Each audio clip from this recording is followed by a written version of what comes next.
Nana Bonsu. I enjoy so much talking about small business, the backbone of the economy, certainly the American economy. 99% of all businesses in the United States are small businesses. Worldwide, it's somewhere close to that. And uh, Nana is born in New York, raised in Ghana, in Maryland now over 30 years. He does coaching. He helps businesses generally under 10 million or less, get to the next level with accountability, with coaching. It's very hard. It's very hard for small businesses, entrepreneurs. A lot of times they don't, they're very good at their particular skill, their service, their product, but they may not be good in sales and marketing and other areas. We have a great conversation about, the strengths and weaknesses there and what to do and what to look for. We talk about some of the great books, to look at, to read. I enjoy so much talking about small businesses. I'm in the tech industry, as if many of you know, and small businesses, my heart bleeds for the small businesses. I want to do whatever I can to help get them all the help they need in any particular area. Nana can definitely do that. His take on discipline, very, very fascinating. I never heard it before. I'll just say one word: rituals. Thanks so much for listening. Hi, I'm Joey Pinz. People ask me, how did I lose 130 pounds? The quick answer is always discipline. I started my business, wasn't paying attention to my health, was eating too much, drinking too much sweets. My daughter was born. Next thing I know, I'm pre diabetic, I have hypertension. I knew something had to change. Discipline. I, like many of you, have faced many challenges in your career, in your family, in your life, in your faith. How did you attack them? How did you approach them? How did you solve them, hopefully? It all had to have some degree of discipline. I'm also asked, how did you found and start a tech business and it lasted over 25 years? Discipline. I was committed to it, enjoyed technology, didn't enjoy some aspects of it, but knew it was necessary. Discipline. Our podcast mission: how do we use discipline to better ourselves and society? Join me, please, as I talk to interesting people and discuss how they use discipline in their family and their passion and their careers and how it helped them. Our podcast vision: growth through learning from others. Joey Pin's Discipline Conversations. It'll be light and serious. Join us, please. Thank you for consideration. Nana Bonsu, thank you so much for your time today. I appreciate it. Why are small businesses the backbone of the economy? Well, I mean, a couple of things. Number one is, well, besides the fact that there's more of them, Yes. right? There's more of them, and the other thing is, it also because there's a lot more freedom, right? There's not as the structures are not there. They're able to make decisions faster, so innovations goes on faster, change happens faster, right? And therefore, with change comes progress for the most part, right? So small businesses are able to innovate, deliver change faster, and also by so doing, they're able to then, as they grow, they have more and more opportunity to guess what, employ more people, and then by so doing, they then improve families, they improve communities. So that's what makes the small business the backbone of the country and society, actually. Yeah, in all society, I mean, there's 99.9.8% of all businesses, certainly here in the U.S., are small businesses. Yeah, that's a crazy statistic, isn't it? Because all you hear in the media, all these big companies, and then you see the statistics, and you're like, that can't be right. Yeah, the Fortune 500 is only 500 companies. Right, right. And there's thousands, tens of thousands of other businesses. Yeah, it's just incredible how the Fortune 500 can consume all the oxygen in the media, in the mass media, and yet they form a tiny percentage of the body of business out there. So. Yeah, it's very true. And how did you get your start in small business?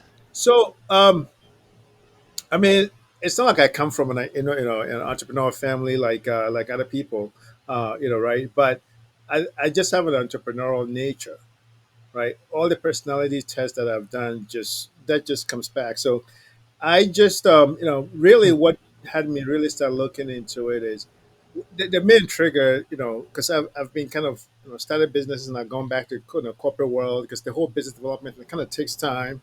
So you learn from your failures. So like, okay, let me go back and kind of recharge and come back. Um, but like the internet bubble, I lost a lot of money, Uh, and I lost a lot of money with financial companies that were supposed to be looking out for me. And I was like, well, I could have lost this, that much money, doing it by myself, right? These are professionals that are supposed to be, they were supposed to be looking out for my portfolio, and they lost me almost all my money. So I wow. started looking into like stock options trading and stuff like that. As you know, as I like so I was just trying to look at different business models. It's like, okay, what business is it that I can do where you don't have to worry about inventory or having to manage people a lot and those kind of things. The stocks options trading kind of came to the mix. But then that also kind of I just realized that it was kind of quote unquote a suckers kind of game because you're competing against Wall Street and people that have Hmm. higher powered supercomputers, and some of them are sitting right next to the Wall Street terminals, Hmm. right? So they're always front loading you, right? So the best you can hope is go neutral, right? Not lose money. I was like, well, that's not the kind of business I want to be in. But what really, as I also saw from the other side, was in the corporate world. I had the opportunity to work in two different companies that grew by acquisitions. A big part of their growth strategy was through acquisitions. And a lot of times, if you have aggressive growth, there's only so much you can do organically. So a lot of times you may say, okay, we're going to grow 10% organically, and then maybe 15% from outside. But you just see that and I saw it both when it came time to integrate whether it's cultural, whether it's technology, or what all these whether it's processes or operations, there just seems like you always got the sense that they acquired got taken, I would say maybe take advantage of, but they just were at a disadvantage. Hmm. So I just decided that okay, I could make a bigger impact, by using the knowledge that I've learned, and also, just I was looking around. How can I help? I was just because I mean I've been in the corporate world. I've done some things there, but I felt like there was a bigger calling, right? And I've just felt like if you have 99% of society's impact is coming of businesses are impacting society, and the business at disadvantage when it comes to mergers and acquisitions. And then also, then I also read that a lot of business owners, like 75% of them, um, they either leave money on the table or they're not happy a year after they exit, right? Hmm. And then you merge that with a lot of baby boomers, because the baby boomer generation in general, I'm a Generation X, so I fall just right outside of it, So, right? Um, they were the biggest entrepreneur generation, and a lot of them they're either retiring or they're coming close to retiring, and a lot of times they're not ready.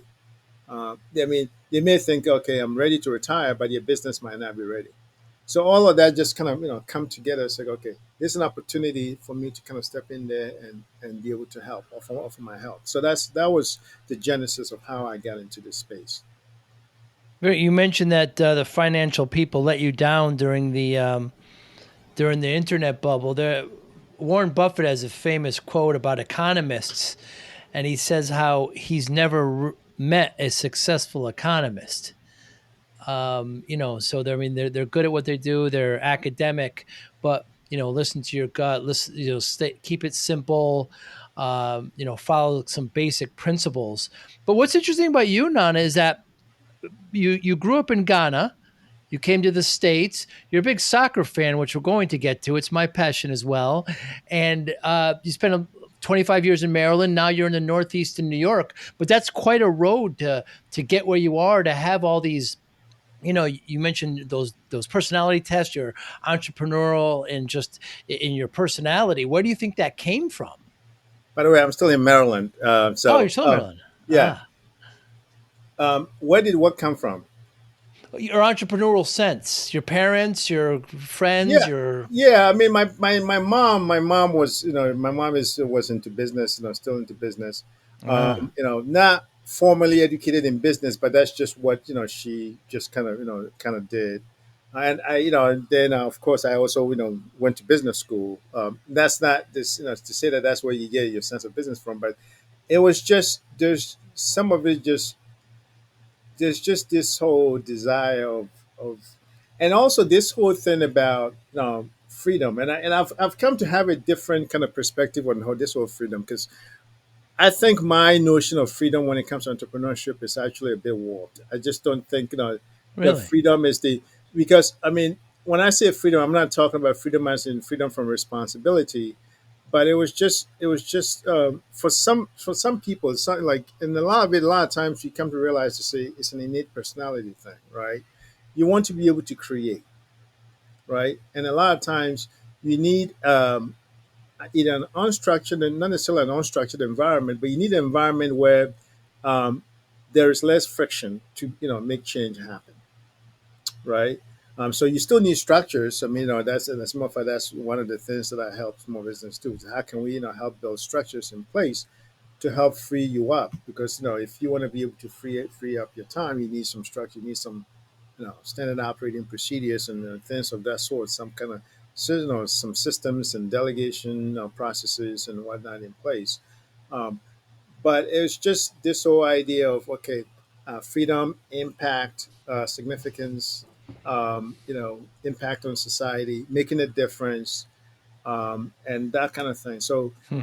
that to me is basically where that kind of, and I just genuinely love to be able to help people in different ways, right? So whether it's through so I have this whole weird combination of like to work with people at the same time. I'm like entrepreneur, introvert, extrovert, kind of right in the middle. I spend Sure. so I it's just this whole thing. That's why like I've done some volunteership, or like whether it's mentoring, or whether it's working in Habitat for Humanity projects, or whether it's working on some pro bono project to help revitalize the website of a nonprofit art company. I just happen to just love that. Just love to see how can I help people that are really making an impact on society, and if I Mm. can play a small part in that, then maybe I would have. So it's almost religious, actually. Hmm. Yeah, I remember when I started my business in the '90s. I'm in the IT field. I know you work with a lot of technology companies, but I remember some of my friends saying, it must be nice not having a boss. You're talking about freedom, and I said, continue to say I have more bosses now than I've ever had. Every one of my clients is my boss. yeah, Don't please don't think that starting your business means you'll never have a boss again. There's a complete opposite. So the idea of kind of freedom, that's what I think of when you said it. You said you have a warped kind of view of it, but freedom means different things to different people when it comes to business owning. yeah, exactly. And that to me is sometimes the stone cold reality that sometimes you kind of you face. You realize, oh, you're on somebody's time, right? And oh, by the way, if you don't, and a lot of times, yeah, you may not have a boss, but you need somebody to hold you accountable, right? Yeah. Because if you don't, then things can kind of fall apart, or you may be growing, but it's just kind of like the duck, the feet under the water is just kind of you know paddling kind of crazy. But so the word freedom is just, I just don't think, I think it's about uh, if it provides you the opportunity for you to be able to work on your own individual vision. Because sometimes Right. in different, whether it's a corporate world or in a bigger kind of organization, sometimes your vision could be, because some people have strongly held convictions where they feel they need to act on it, to deliver for society. But that they may not be in a place where they can do that. They have the opportunity to be able to do that. Therefore, they need to kind of step out and do it. Now that to me is divine, but the only thing is that it doesn't. But if your idea is to step out to become an entrepreneur or to become a business owner to be to achieve freedom, yeah, that's what you just said. No, that's not it. And but I think it's been marketed that way, and unfortunately, that's that's the downside sometimes of marketing. Sometimes, right? It's been kind of sold that way, and then you realize, oh my God, you working harder than you've ever worked, and you're probably not being compensated, commensurately. So it's kind of a tough it's kind of a tough relationship. I mean, it's exhilarating if you're doing something that you love to do, something that you feel like you've been called to do, right? Then that becomes its own reward. It doesn't mean that there's kind of freedom that you can make the freedom happen if you have certain structures in place, right? And you're following certain principles and certain patterns. But first you got to come to the realization that that freedom thing is just not there. It's there's still a lot of responsibility. Yeah, when people talk to me today about starting a business, I just impress upon them about the need of a business plan and how long can you go without a paycheck? Yeah. All too often I just hear, well, I do this and I know I could sell it for that and I know I could sell this and I could sell that. So do you have clients set up? I mean, I don't want to discourage you, but you know, what is it, 50% Nana of businesses fail within the first 6 months? Yeah, it's pretty high, and then like about 70% within the first 5 years. So Wow. it's the track record is pretty dire. Yeah. Get vision straight. I remember one of the big things that separated really helped my company, and I didn't learn about it till about 6 or 7 years in, was joining a peer group. Yes. you know that way. You mentioned accountability before. As an entrepreneur, we just feel sometimes we're all alone on the island. Nobody's going to understand our problems. I can't talk to anybody about it. I can't talk to the employees, can't talk to the banks, I can't talk to the vendors, customers. And just joining a peer group, just wow, you're having these problems too. It was just such a eye-opening experience to just turn my business around. I'm sure you recommend that for your clients. Yes, absolutely. So if they see the peer groups, or having like a coach or a having a coach or being in a mastermind, that's absolutely crucial. And it just so happens to be also one of the principles of Think and Grow Rich, which is the Mm. world famous thing that almost every entrepreneur or business owner reads or is recommended to read. Um, Yeah, one of the big books I remember it was the E Myth, right? yeah, Yeah, that yeah, was a huge one as well. yeah. Where he described starting a business as like brain damage. What does he say? Something like that. You go through I forget what he says. Yeah, I can't remember exactly what, but I do know that he does say Remember? that it's a Yeah. reflection on you, the owner, Right. right? Right. Because everything else that's going on, if there's an issue, you got to look in the mirror, because a lot of times it's the way you've set up that business. It's the structures, it's the strategy. It's because a lot of times you're wearing multiple hats without realizing that you're wearing multiple hats, Mm. right? And so you have to have the structure in place, or you have to have like the org chart, for instance, in place, Yeah. and the roles in place, and then just put your name in each of the roles that you're playing, so that you know that hey, you're playing 17 different roles, and that's why you're going crazy all the time, right? Or you feel like there's never enough time.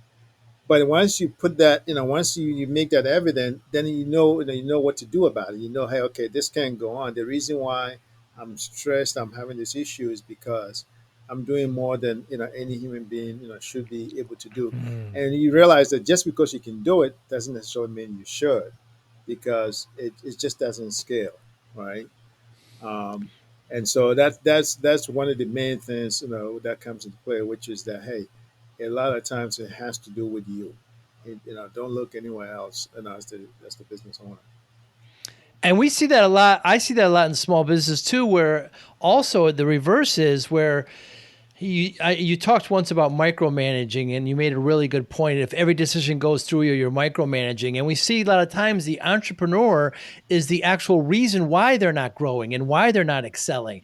Delegation, they don't know how to do this kind of thing. They're very good at their art or their engineering, whatever they're servicing or producing, but we see them actually being a hindrance to growth.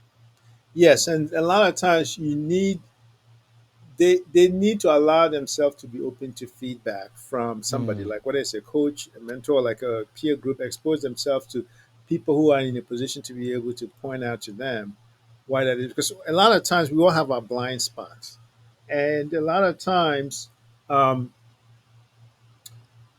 so it comes back to why they went into the business. You know, like we circle back to the whole freedom thing. Some people go into business because they think freedom. Some people go into it because they're so good at that one thing that they feel like they can, make it, living as their own business. Just focused on that. The challenge is number one is the one you just mentioned, which is being a technician, and which is different from being a business owner, Right. right? Then the other thing is the fact that you want things done specifically your way. And a lot of times, nobody's really going to be able to, nobody's wired the way you're wired to be able to completely do Right. it the way you do it 100% of the time. And the third thing is, hey, you may be been in the industry for a long time. You know more about your product and your service because, yes, of course, you conceptualize it and and made a business out of it. Um, but it doesn't scale, right? So the question is, how much are you willing to give up on the margins to let other people kind of do it? Maybe you would have done it differently, but you need to be content with that because you also have to then be able to take a step back and look at multiple things, right? And then just be willing for things to be progressively improved. So other people may catch up to the way you're doing it, and even better. It may take time, but just be willing to allow for that growth. So a lot of times, that's basically, well, those are the quote unquote innocent things. But the other thing then becomes like, if you're a control freak, where because then sometimes either consciously or unconsciously you may be hiding behind the fact that nobody can do it the way you do it. That may not necessarily be true, or in all cases. um, and and so this is where, well, if nobody can do it the way you do it, then how can we change that? Right? Right. What are some of the things that we could do to make other people do it, either the way you do it or do it even better? But the other thing is sometimes you have there's, it could be a personality thing where some people just feel they need a sense of control. They need to be able to control things. If things are not being done under their control, then they feel like things are out of their control, and they may also feel like their purpose and their sense of worth may be tied to everything running through them, Mm. right? So sometimes you need to kind of resolve that, right? That sense of worth being tied to being needed, being counted upon. Um, and Wow. until you can kind of break that, then that also becomes a bottleneck for the growth of the company or the business. I remember one of my peers. It got down to the point now where he would order the pizza, Mm, order the paper towels for the bathroom, and we're like, look, somebody else can do that. It's like you say. Sometimes they have this kind of sense of worth where everything's got to go through them, but it's gonna stop them, and they're not gonna be able to take a week off to go away on vacation. And delegation can be a hard thing for many. Kind of the 80-20 rule. If somebody can do it within 80% of what you can do, then let it go. I hear these kind of rules. yeah, yeah, absolutely. And sometimes, like for the example you just gave, because I always try to give, because human beings can be complex. So sometimes you can't always kind of generalize. Because somebody like an owner ordering like pizza and the paper towels, are they doing this because they want that sense of humility that me as the owner, I'm willing to do everything. If I want to mop, Ah, I'm just leading by a kind of example, right? But then that may not be a good example because I mean, because again, time, the time is money. Is your time better served because you're not serving your people well if you're in right. the weeds doing that stuff. Whereas chances are it's opportunity cost, right? What else is not getting done because you're spending your time doing the paper towel ordering or the pizza ordering or something like that. And if there's nobody around and everybody needs to kind of pinch it and get things going, yeah, that's fine. But the idea that you can't allow other people to do some things, just you just slow your own growth in your own business. And this is where having external conversations Mm, kind of comes into play and helps you kind of think through, okay, why am I doing this? And it can be something, it can be kind of a scary conversation because you're coming face to face with yourself, right? And mm. that's not necessarily an easy thing to do. So, having that safe space, and whether it's a confidential peer group environment or with a trusted coach or trusted advisor, that kind of helps because it can be a very tough kind of thing. Yeah, and then we kind of have the opposite sometimes where you have an employee who can, start to be a cancer in the organization where he or she may say, well, the CEO, he can't even do what I do, and then you have this kind of opposite thing where of course the CEO, the entrepreneur, the owner can't do it because they're doing their job there and, training owners on how to deal with bad employees is another, they're doing good. Some of the clients like them. What is the thing? Fire quick, hire slow, and Right. again, another skill. It's hard to teach.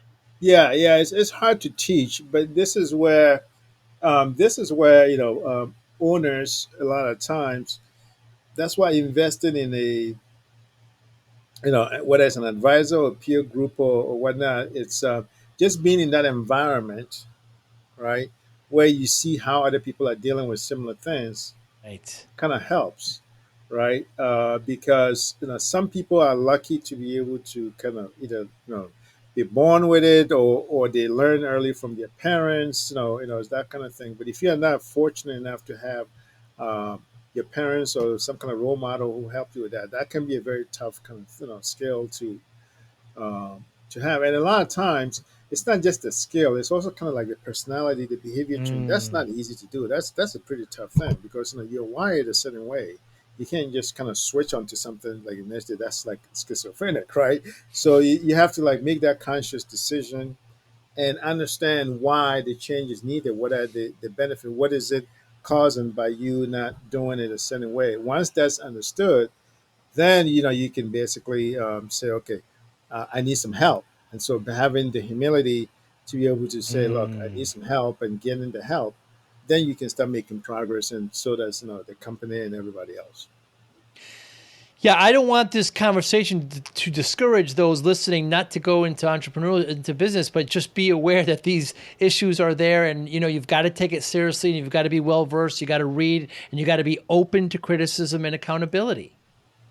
Yep, totally. I mean, there's a sense of genuine humility, and asking for help. A lot of times, it's not a bad thing. That's Right. it's actually a good thing. Knowing what you know and what you don't know, it's actually helpful. Look, we all know, like top class Olympic athletes, they all have coaches, right? People give these examples all the time. Why is that? Right? Tiger Woods has a coach. Michael Jordan had a coach, right? So, and why is that? Because, and guess what? Their coaches weren't as good as Right. these athletes were. Yeah, that's why a lot of times, and that's why you realize that there's different skill sets for different things, right? And I want to circle back to what you said about sometimes a star employee might say the owner can do what I do. Well, because the owner's skill set, what it takes to own a business, is a whole different skill set, right? So what it takes to be a great coach is a different skill set. That's why great players a lot of times don't make good coaches because they can't figure out why the person doesn't get it. Like you know, if it were me, this is what I would do. Why can't you do it the same way, right? There's a certain kind of social science nothing to it. There's just this systems. There's just different things that is involved there. So knowing that if you want to go beyond a certain level, then you know that you're going to need some help to get there, and either it will be forced on you, or you yourself will come to realization that, hey, this is why we're kind of stuck. We've hit a plateau, and we're not able to go beyond where we want to go. Exactly right. And another great example of that we see in a lot of technology companies that are generally led by a technologist. We see that sales suffers. They're not good at sales and they think it's dirty. I'm going to sell them something. They think of the used car salesperson. I'm going to sell them something they don't need. I'm going to lie. I'm going to be deceitful. But without sales, Nana, the company can't grow. You need to do sales and marketing. They're not going to come and knock on your door and beg to buy your service or product. You have to turn into a salesperson. You have to do that. Or you have to hire people that are going to do that. But still, as the face of the company, some of those high ticket clients are going to want to meet with the owner to see what kind of company it is. And that's a big shift for some people.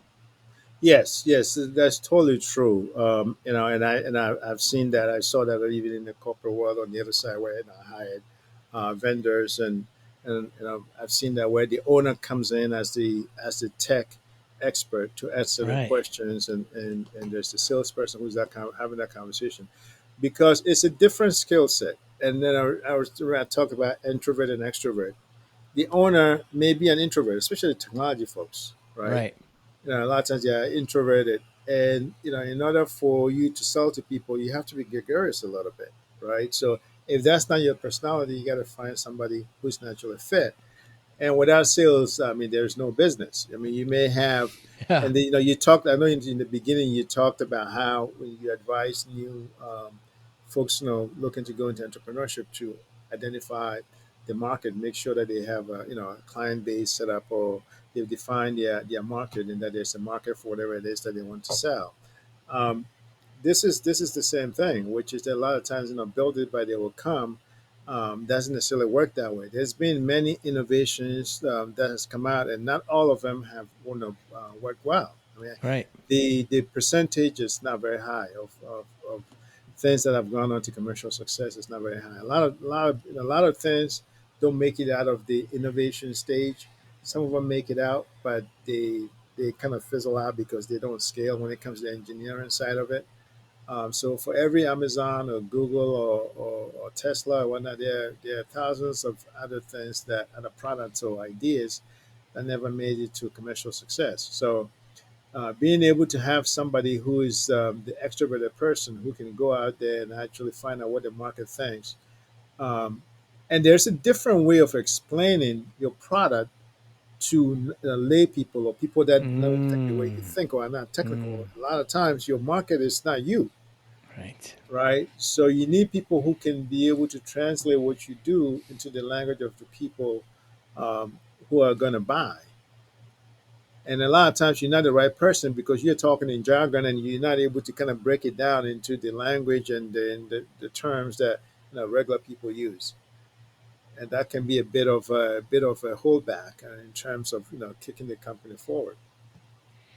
Yeah, like you said, generally speaking, the technologists they're brilliant most of the time. They're usually introverts, and when they sell, to your point, Anna, they're talking about features, and clients don't want to know features, or prospects. They want to know value.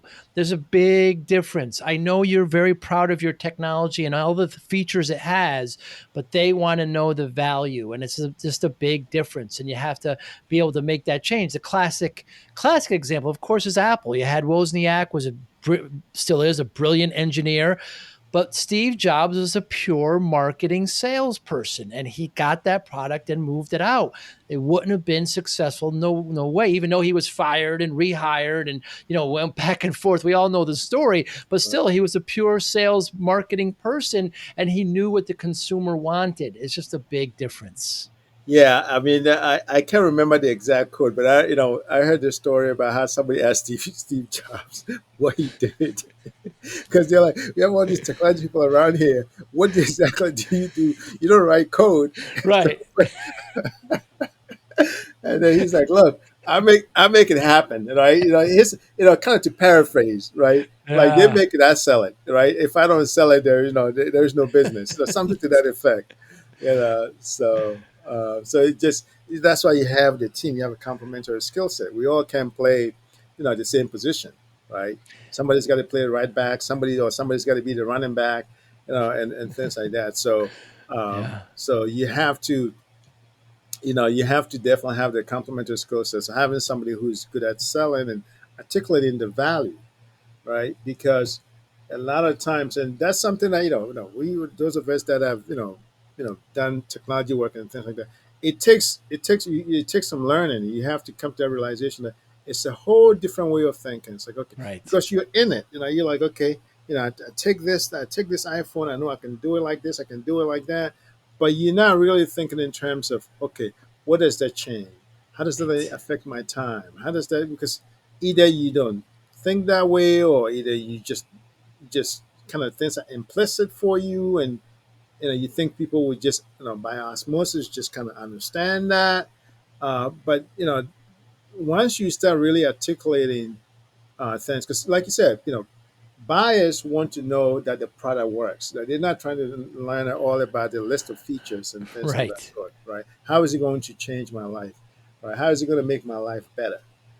And so that takes, and a lot of times, as you know, it takes a lot of work. When a marketer, you have to like brainstorm a lot to find out, because you realize that, okay, this particular, no, so-called change that's going to happen, people don't care about that, or people Mm. have better ways of achieving that kind of benefit, right? So you may either have to go back to the drawing board, or you may have to shelve that particular product or that particular idea, because it's not going to be the commercial success that you think it should be.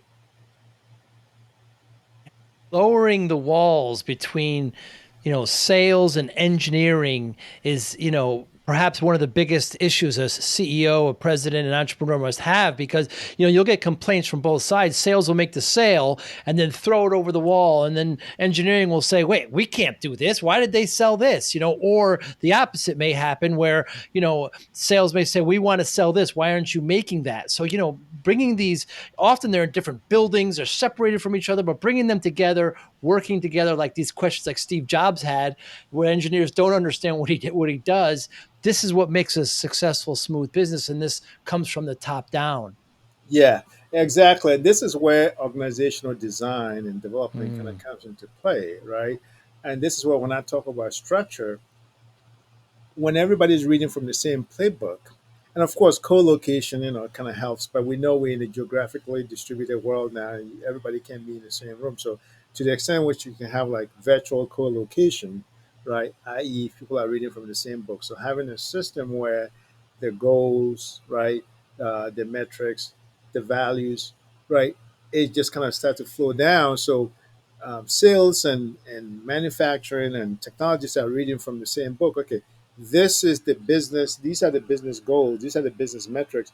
How does that flow down into what I do? So, uh, to the extent to which the technology teams and the manufacturers, their KPIs and what they're focused on as a priority aligns with the business goal, and if the sales goals aligns with the business goal, then you think that that would somehow kind of work. But you still need um, somebody. This is where some companies, um, in the 2000s, this whole BPR and all those things happen, where you have like a chief customer officer, somebody who owns the end-to-end process. And this sort of thing with Mm. Six Sigma also kind of came into play, where it's like, instead of the functional silos, how about we have somebody who interfaces with the customer? So we learn that Drucker said, the purpose of a business is to create a customer, right? So if you have somebody who, if you're looking at it, and there's been talk about system. Some people call it a system engineering, although it's not exactly kind of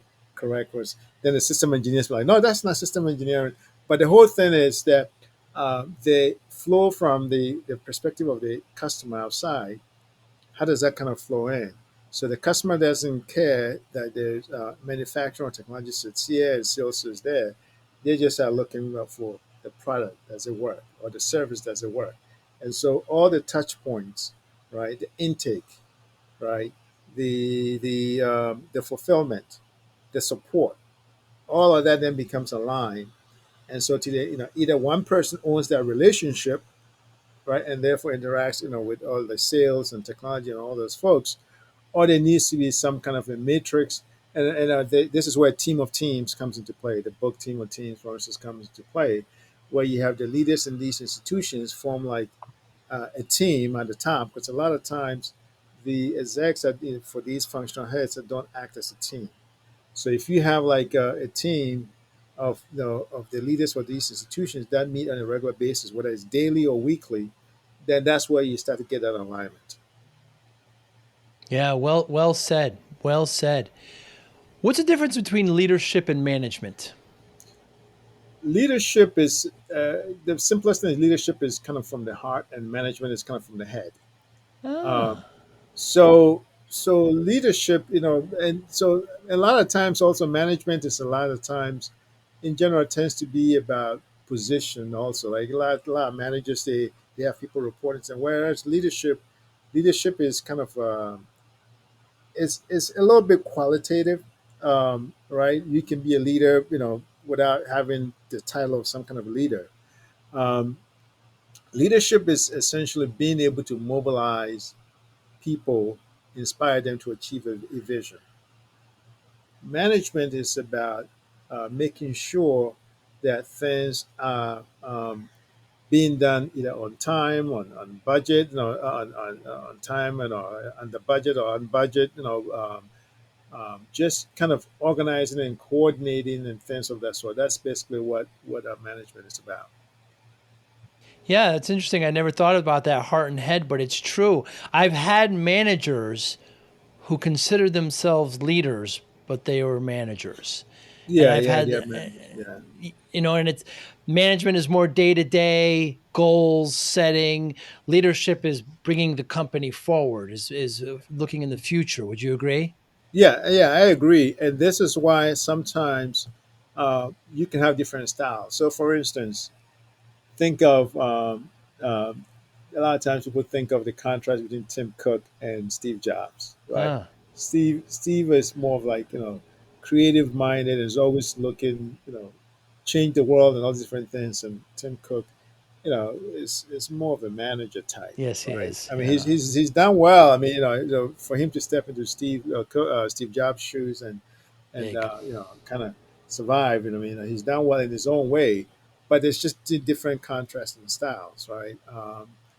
And and you need both, but they're just not the same. Once you start to kind of mix and match them, that's where sometimes you can run into trouble. Mm. Yeah, we had the same thing at Microsoft where the last guy was an MBA. I can't think of his name all of a sudden, but Nadella Ballmer, Steve, you now, mean Steve Ballmer? Ballmer. Yeah, Yeah, he was more of MBA. He was more books, and now Satya Nadella is more, engineer. Again, different styles. right. Wall Street happens to like him a little bit more than the last guy, but still, Wall Street perception is a whole nother conversation. Yeah. Uh, Wall Street perception and reality is, who knows what's happening there. But you're right, just the different styles. Tim Cook's a bit more MBA ish. He took a big salary cut recently. They're laying off, and Mm. it's you don't need to feel sorry for Tim Cook. I'm not suggesting that. I'm just saying he did take a big salary cut because of the what's happening now. But it's very interesting where these companies go. What is the hedgehog effect concept? The hedgehog concept. I mean, the hedgehog concept is essentially the intersection of the different things you do that make you unique. Because a lot of times, if you're doing the same thing that everybody else is doing, then you become commoditized. And why are you needed? Then you have to Mm, compete with price, and that's no way for you to be able to grow or survive long term. So the hedgehog concept, is essentially if you think of the hedgehog, just it has a way of bringing itself up and protecting itself. So you have this intersection, which the Good to Great book kind of talks about, where the source of your economic engine, or if you're a business or if you're a nonprofit, the source of your resource engine. And then you take that and you just say, okay, what makes you unique? What makes you different? What is the source of your economic engine? And then you bring all of that, together as three concentric circles, and then the middle part then becomes your hedgehog, mm, right? So it's about who's on your bus, right? Who's on your team? What exactly do you do and why, right? So first you need to basically find out, identify who you need to get on your team. It's actually is what's interesting, and I know I'm diverging, but I'll come back to because sure. it just kind of triggers an idea in my head, right? Because the good to great talks about first who, then what, right? And then you see Simon Sinek talk about you start with why, Why? Yeah. and then how, and then the what, right? And who is not even in there. So it's just because, okay, how do you integrate all of these different kind of ideas and kind of bring them all together? But I guess I would say, I guess first start with who, and then maybe you can the who, then thinks of the why. Although a lot of times the why will come from the leader, because the leader, they can be like 1,000 different captains of the ship. Um, but in any case, so that's basically what a hedgehog kind of concept is. If you bring the sort of economy, what makes you unique, and then you bring it all together, then you have something that becomes your value proposition, something that protects you, gives you long term value. That's where your greatness comes in, because then you don't have to worry about what Apple is doing or what the next guy is doing. because yours is different. Very true. Very true. So when I started my business back in the 90s, I worked so much, just like all owners, and before you know it, now I didn't play any more soccer, I didn't play any tennis, I just worked all the time, and I shot up to 340 pounds. I gained all this weight, and the doctor said to me, if you don't lose the weight, you're pre-diabetic, pre-hypertension, you're not going to see your daughter graduate. So that's all I needed to hear. So I took I lost a lot of weight. I changed my eating habits, and so people ask me, how did you lose all the weight? Like they want some easy answer. Everybody wants a quick answer, but my answer is always discipline. I got focused, I got disciplined. That's how I lost the weight. So generally speaking, when I talk to people, I always ask how discipline plays a role in your life. Do you consider yourself disciplined? Somewhat. I mean, I am disciplined in some ways, and some ways. I mean, I have certain ways, and maybe that's everybody's. Certain things where sometimes I can be undisciplined, but for the things that matter, try to be as disciplined as possible. And it all starts with essentially having certain rituals. Um, you know, um, Rituals. you know, um, so it's about. So, for instance, if when I changed my diet, for instance, Wild Fit is actually what I did. And you talk about, hey, you get up. I learned from different kind of people. I learned Brendan Burchard talks about you get up and then you do the the movement kind of thing. You drink water and all of that. Wild Fit also talks about you drink water and then you eat some fruit, right? Like for 5 or 10 minutes after, and then you then focus on eating things that have a lot of greens in them and things like that sort. So you know, so if you're religious, you have a certain kind of maybe say your little prayer, and then you do some exercise, and then you do some family kind of thing, and then business kind of comes next and after that. So some of these things just kind of comes into play, and through the years, I mean they've kind of because a lot just like you, I used to have work just run my life, and I had to kind of Right. you just because maybe when you're a high achiever, when you like to achieve a lot, you just want to continue to do, and you forget that hey, there's people around you that also kind of need you, uh, and you need to be there for them. So that's essentially yeah. In terms of my life, the discipline is important. I try to stay away from things that I know are bad for me, even Mm. if I slip and do. But I know that hey, I need to get back to doing eating the right heavy foods and things of that sort.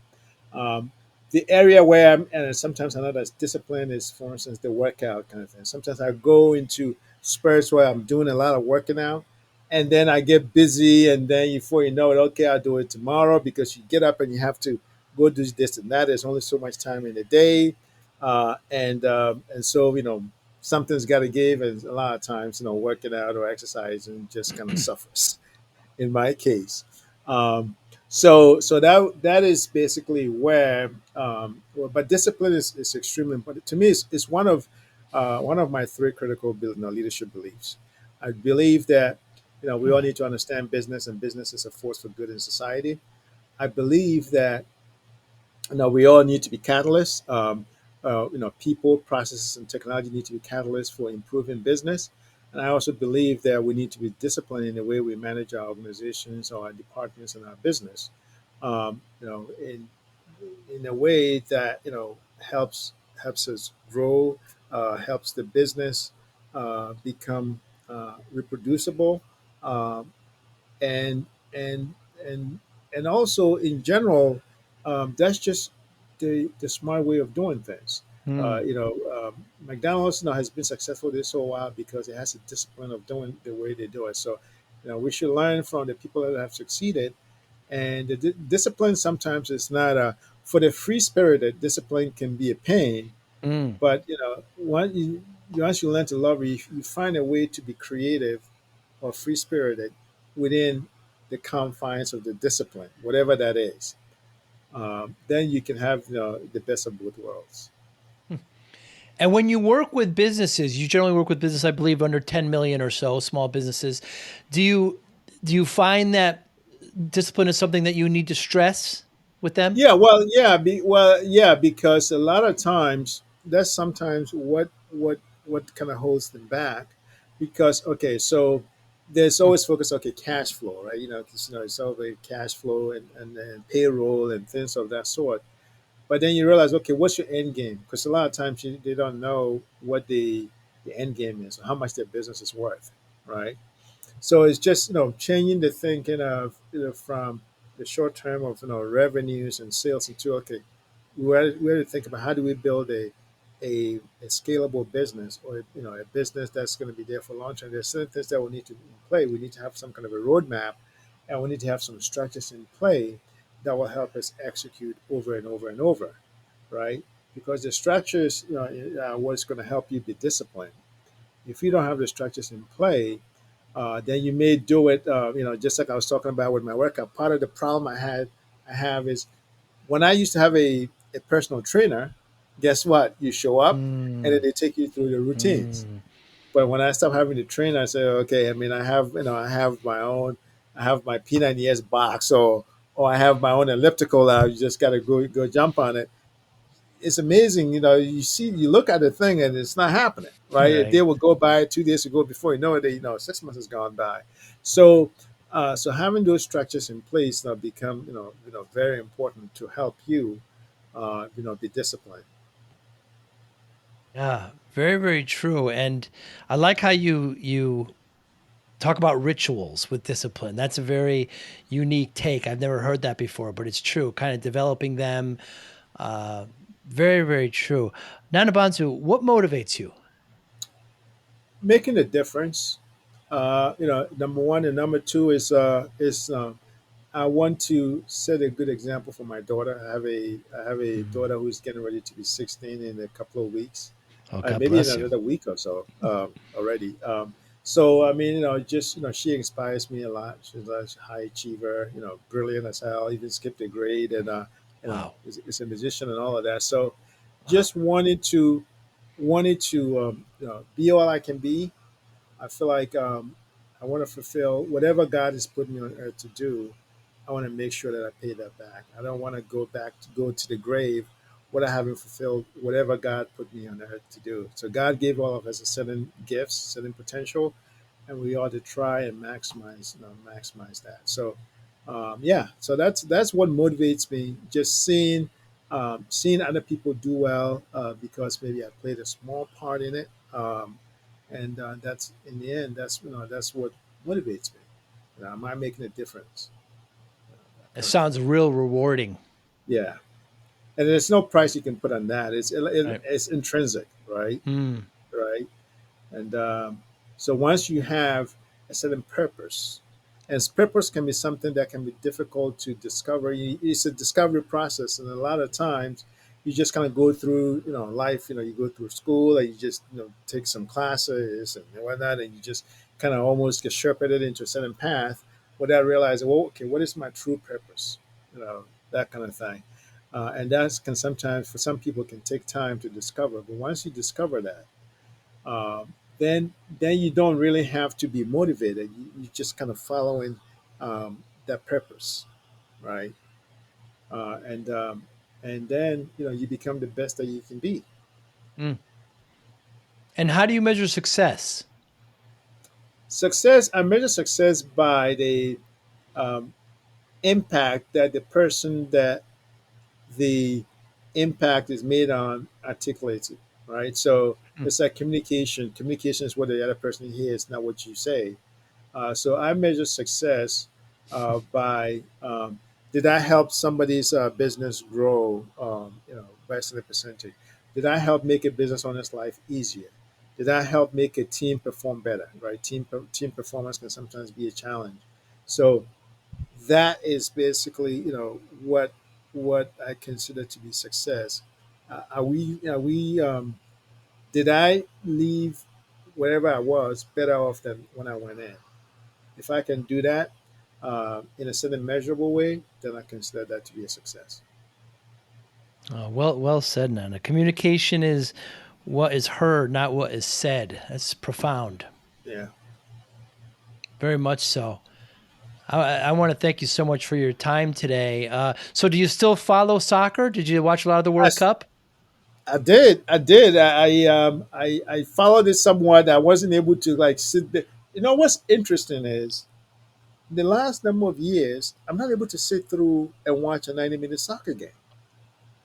Yeah, I used to be able to, but now it's just like I want to see the highlights. Like if Right. I'm watching, it's different if you're watching it live. But if I'm watching Sure. on TV, Oh I want yeah. to pause because a lot of times part of it is there's always something that you got to do. You don't have 90 Right. minutes, even though it's Right. good to be able to take that kind of mental break.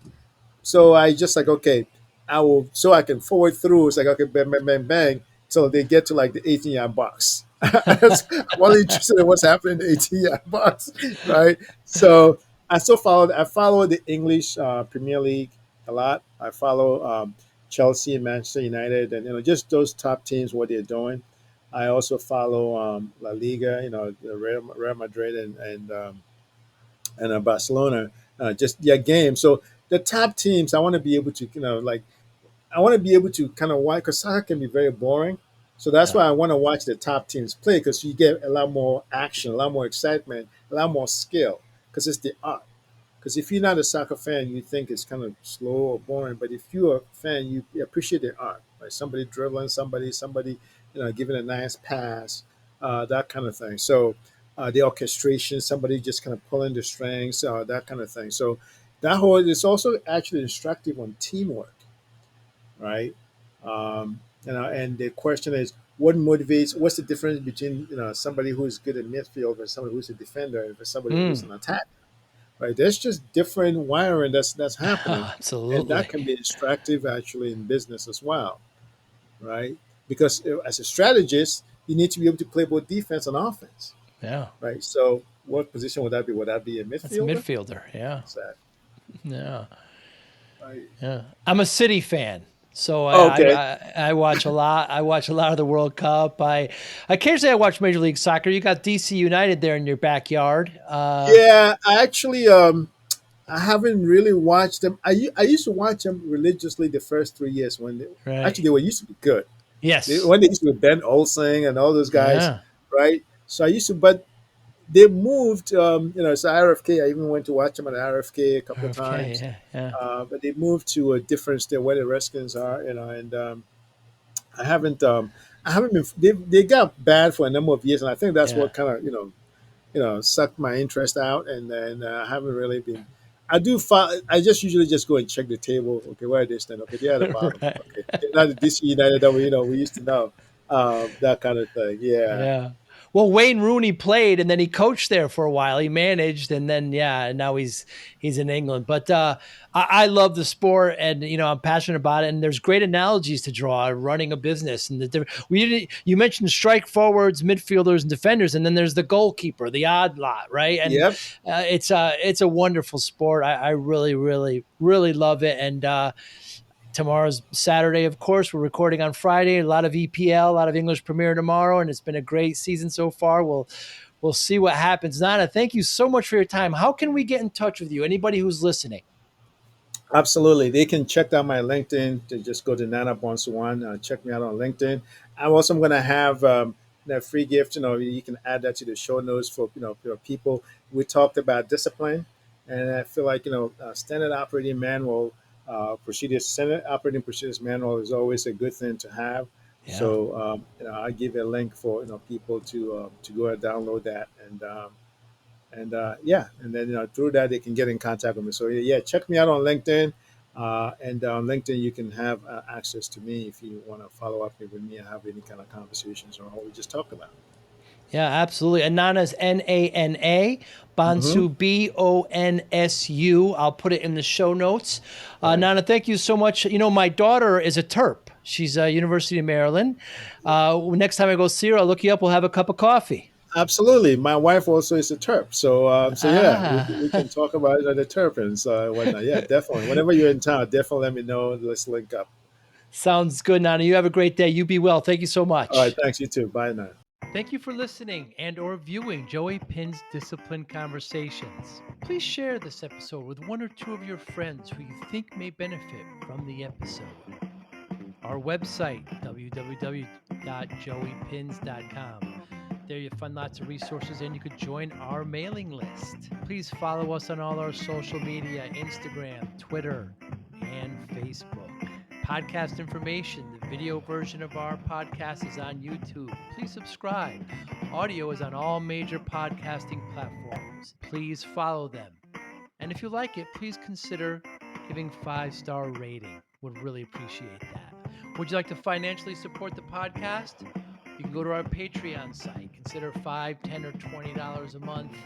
There's all kind of plans that we have there. There's like a one-time payment. What is this podcast episode worth to you? $25, $50, $100, $500, $1,000, $5,000.